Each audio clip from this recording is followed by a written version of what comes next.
মালা পরাচ্ছে। এবার এর গলায় যদি আমি মালাটা পরাইতে যাই, ভালো করে দেখ আস্তে আস্তে, আমি যদি এর গলায় মালাটা পরাতে যাই, তাহলে আমার বদনটা কিন্তু এর বদনের কাছে নিয়ে যেতে হবে। যাই না বদনের কাছে বদন নিয়ে গিয়েছে, গোবিন্দ দেখছে এই সুবর্ণ সুযোগ, রাধারানীর বদন আমার বদনের কাছে। এই বলে গোবিন্দ আমার একটা মিষ্টি করে রাধারানীর গালে চুম্বন করেছে।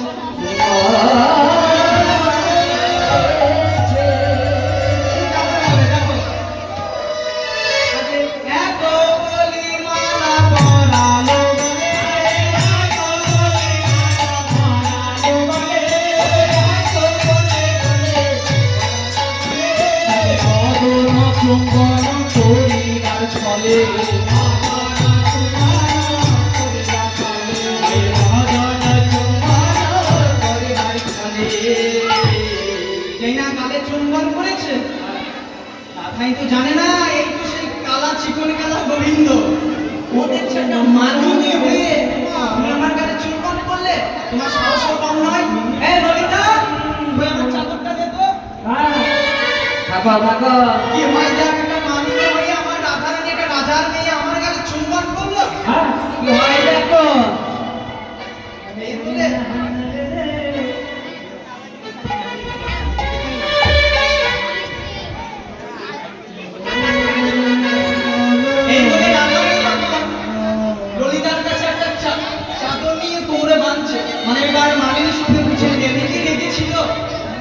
তার উপর আমার মালিনীতে চুম্বন কিনেছে। রাধানী বলছে আজকে আমার প্রাণবধূ পালিয়েছে, তুমি আবার মালিনী হয়ে আমার কাছে চুম্বন টানলে। রাধানী কি করছে, আজ বুঝিয়া না ধরিল মনে,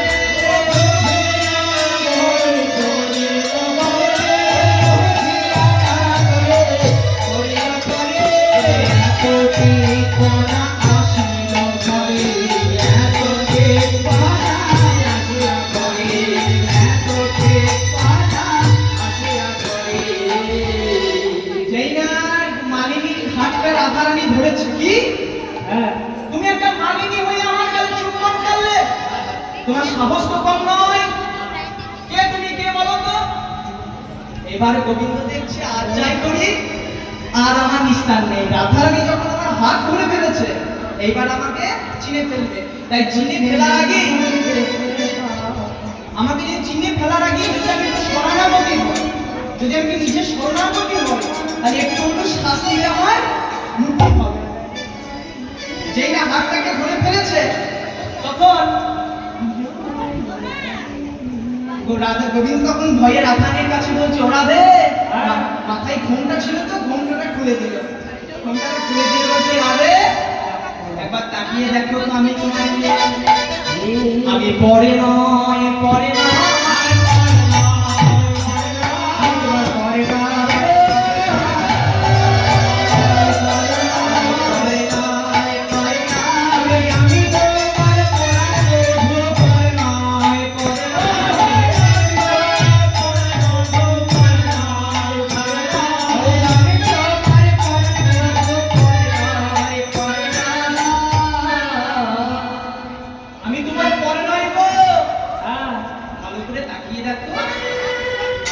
তোমার পরাণে বধূ।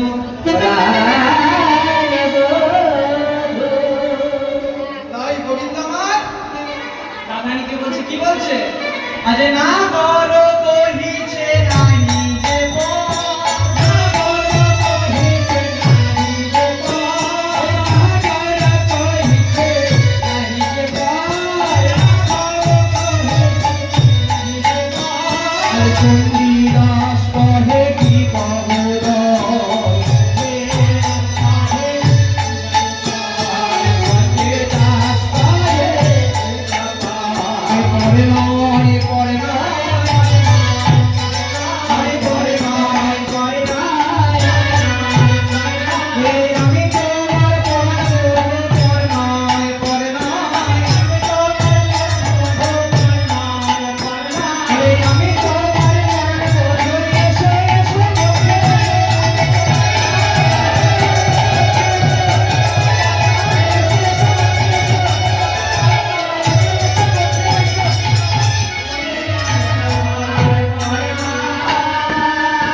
যেই না মানে শেষে গোবিন্দকে পেয়েছে।